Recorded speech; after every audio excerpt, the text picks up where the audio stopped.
Good afternoon, students. Today we are going to start our new topic, that is data file handling. Students, till yet अभी तक आपने जब भी Python पे programme बनाया है, ठीक है, तो क्या कभी भी उसका जो आउटपुट है वो सेव हुआ? नहीं. आपने अपनी फाइल बनाई, फाइल में जो भी आपने प्रोग्राम लिखा वो प्रोग्राम आपने रन किया, उसका आउटपुट देखा और ख़त्म. ओके, सो बेसिकली क्या होता है कि जो आउटपुट आपका आता है वो एक तरीके से कहाँ पे स्टोर होता है? वो आपकी रैम में स्टोर होता है, रैंडम एक्सेस मेमोरी में, जो कि वोलेटाइल मेमोरी होती है कि आपने उस समय के लिए अपना आउटपुट देखा और उसके बाद वो ख़त्म हो गया. ओके, पर sometimes there is a need to store your data permanently on your hard disk. कई बार हमें क्या ज़रूरत पड़ती है कि हम अपने डेटा को वोलेटाइल ना बना के नॉन वोलेटाइल बनाएं, क्योंकि कई बार हमें डेटा को बार बार देखने की ज़रूरत पड़ती है. ओके, सो इसी पर्पस के लिए पाइथन ने हमें एक फैसिलिटी दे रखी है, एक यूटिलिटी दे रखी है, that is the data file handling. तो फाइल हम कह सकते हैं कि what is file? File basically it's a document, है ना, which can be stored on a hard disk or any other secondary storage device, because we can say that RAM is your primary storage device. So basically जो आपके programs हैं वो programs it can be transient or it can be persistent. Okay, what do you mean by transient and what do you mean by persistent? You can take it as a volatile and non-volatile as well. Well, transient programs means what? Transient programs run for a short time and produce some output, but when they end their data disappears. As I already said कि जैसे आप अभी तक करते आए हो वो आप कौन से प्रोग्राम्स यूज़ करते आए हो? ट्रांजिएंट प्रोग्राम्स यूज़ करते हो, क्योंकि आपने उनको प्रोग्राम्स को लिखा, उनको यूज़ किया, उसका आउटपुट देखा और बात ख़त्म हो गई. And there is also a program called as persistent program. Persistent programs means what? Those programs that can run for a long time and stored in a permanent storage, जो कि हम इस चैप्टर में करेंगे. इस चैप्टर के अंदर हम persistent programs को ही बनाना सीखेंगे. Okay, so now we can club up that what is file? That file is a named location on disk. Why it is called named location? Because whenever you save a file you have to give a name on a hard disk to store related information, as the file is having some name and location and it is stored in hard disk. Okay, देखो बच्चों, जब हम file operations की बात करते हैं, आप normally भी कोई फाइल बनाते हो तो आप क्या करते हो? आप नॉर्मली भी कोई फाइल बनाते हो तो आप उस फाइल को ओपन करते हो, उसमें कुछ परफॉर्म करते हो, आइदर रीडिंग और राइटिंग, ओके, और क्लोज कर देते हो. इन द सेम वे हम पाइथन में भी क्या करते हैं? फाइल को ओपन करते हैं, उसके अंदर डेटा रीड या राइट करते हैं और उसके बाद हम उस फाइल को क्या कर देते हैं? क्लोज कर देते हैं, जो कि हम अपनी प्रोग्रामिंग में सीखेंगे. देन पाइथन के अंदर आपकी 2 टाइप्स ऑफ फाइल्स होती हैं बेटा, जो कि हम मतलब एक तरीके से हम 2 तरीके की फाइल्स पर काम कर सकते हैं पाइथन के अंदर. That can be text files और that can be binary files. Text files means in which you write text. Okay, जैसे हम नोटपैड पे या वर्ड डॉक्यूमेंट में कुछ भी काम करते हैं तो हम नॉर्मली क्या लिखते हैं? टेक्स्ट लिखते हैं. So in this type of file each line of text is terminated with a special character called EOL.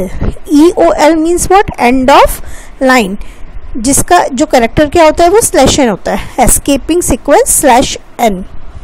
Okay, ये इसका मतलब क्या होता है? न्यू लाइन कैरेक्टर, कि आपकी एक लाइन खत्म हो गई और नेक्स्ट लाइन आपकी स्टार्ट होने वाली है. ओके, तो टेक्स्ट फाइल्स कौन सी फाइल्स हो गई? जो कि हम नॉर्मली बनाते हैं, कि उसके अंदर हमारा कोई भी एक नॉर्मल सा टेक्स्ट है और काम हो रहा है. Then there is one the binary file. देखो, बाइनरी फाइल हमारी कौन सी फाइल होती है? जिसके अंदर टेक्स्ट फाइल जैसे कोई भी टर्मिनेटर नहीं होता, कोई भी /n कैरेक्टर टाइप चीज नहीं होती. बाइनरी का मतलब ही क्या है आपका? The thing that is stored in the form of 0 and 1, because our computer directly understands the binary form. Binary forms means 0 and 1, so it is a file that is directly understandable by the computer. These type of files are used to store like audio, video and images. Okay, where there is no text type of data, the data is in the form of 0 and 1. Now when we will going to start our programs in file handling, you have to use the file modes.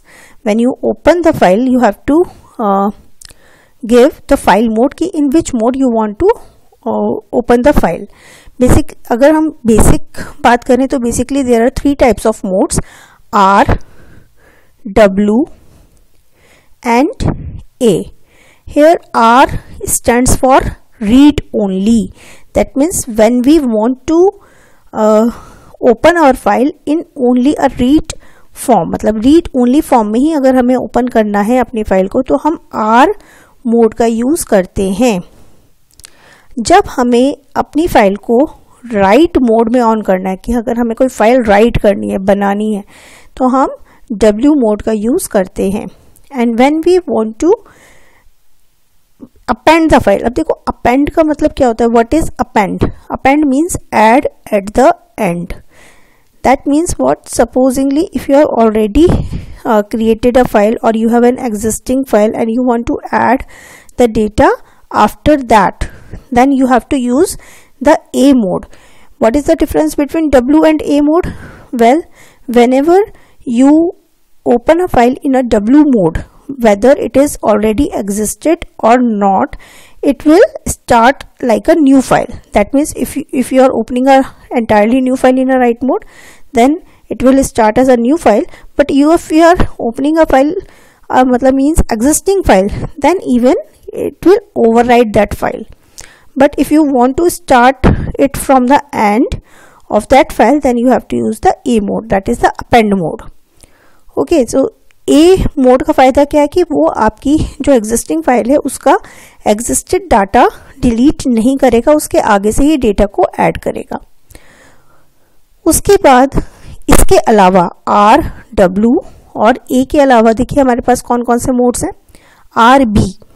Here B stands for binary format. B का मतलब क्या है यहाँ पे?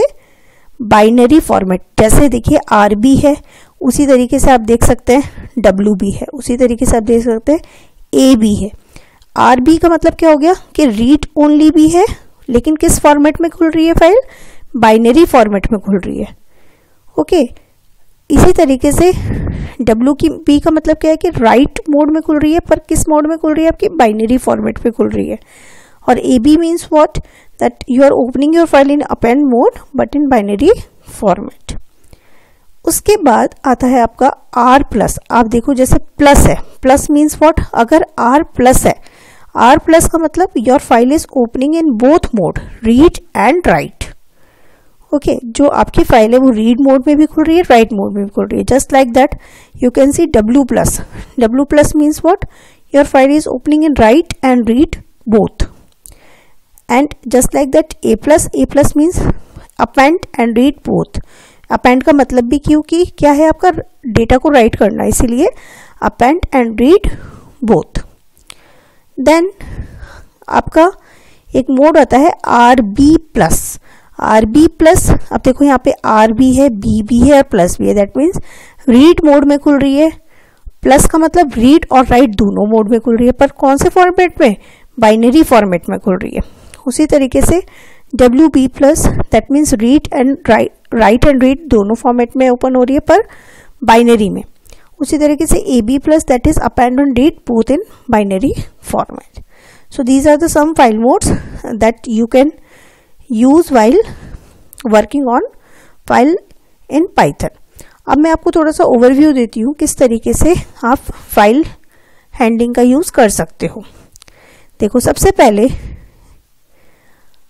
मान लो हमने यहाँ पे न्यू फाइल ओपन करी, हमने यहाँ पे एक टेक्स्ट फाइल बनानी है. कैसी फाइल? अब देखो यहाँ पे मैं बाइनरी फाइल पाइथन फाइल ना बना के एक टेक्स्ट फाइल बनाऊंगी. सपोज यहाँ पे मैंने लिखा दिस इज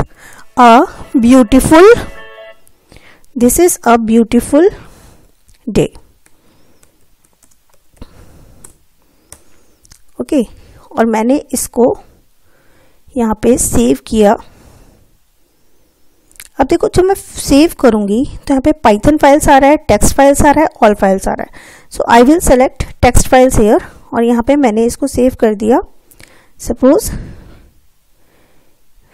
fair.txt से, because it's a text file it will by default it will take txt as its extension. Okay, अब देखो यहाँ पे मैंने इसको किस नाम से बनाया है, fair.txt के नाम से बनाया। अभी मैंने इसको यहाँ पे क्लोज कर दिया। अब देखो यहाँ पे अगर मुझे इस फाइल को ओपन करना है तो सबसे पहले I have to use the file object. अब जैसे मैंने यहाँ पे कहा f इक्वल्स, अब यहाँ पे ये f एक तरीके से किस तरीके से वर्क कर रहा है, जैसे हम वेरिएबल्स पे वर्क करते हैं उसी तरीके से हमें फाइल के लिए भी वेरिएबल्स बनाने पड़ते हैं, इनको हम फाइल ऑब्जेक्ट्स बोलते हैं। सपोज यहाँ पे हमने कहा f equals to open fair.txt। अब देखो यहाँ पे अभी मैंने कोई मोड नहीं दिया, अभी यहाँ पे मैंने open is a function to open a file and here I am giving the file name within the double quotes that is fair.txt। now अभी ये जो मेरी फाइल है वो कौन से ऑब्जेक्ट में ओपन हुई है, f ऑब्जेक्ट में ओपन हुई है। अब इसके बाद मैंने यहाँ पे जो है इधर इसको चेक करना है कि ये बेसिकली ओपन हुई या नहीं हुई। Okay, so for that purpose सबसे पहले हमने इसका चेक किया print f.name, because f object में मेरी फाइल ओपन हुई है तो अगर मैं f.name दूंगी then it will show the file name. f.name file का नेम क्या है, fair.txt। then I will check whether file is readable or not, because by default ये किस में खुली है, readable form में ही खुली है। so I will check f.readable है, yes true। then print f.close, क्या मेरी फाइल क्लोज हो चुकी है, फाइल का पॉइंटर मेरा क्लोज हो चुका है, नो अभी फाइल का पॉइंटर क्लोज नहीं हुआ। But if I choose f.close, जैसे मैंने यहाँ पे फाइल को ओपन किया था, अगर मुझे इस फाइल पॉइंटर को क्लोज करना है तो मैं क्या फंक्शन यूज करूंगी, f.close।